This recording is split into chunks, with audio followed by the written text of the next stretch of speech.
وَجَعَلْنَا مِن بَيْنِ أَيْدِيهِمْ سَدًّا وَمِنْ خَلْفِهِمْ سَدًّا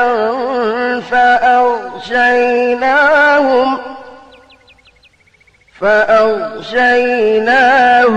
فَهُمْ لَا يُبْصِرُونَ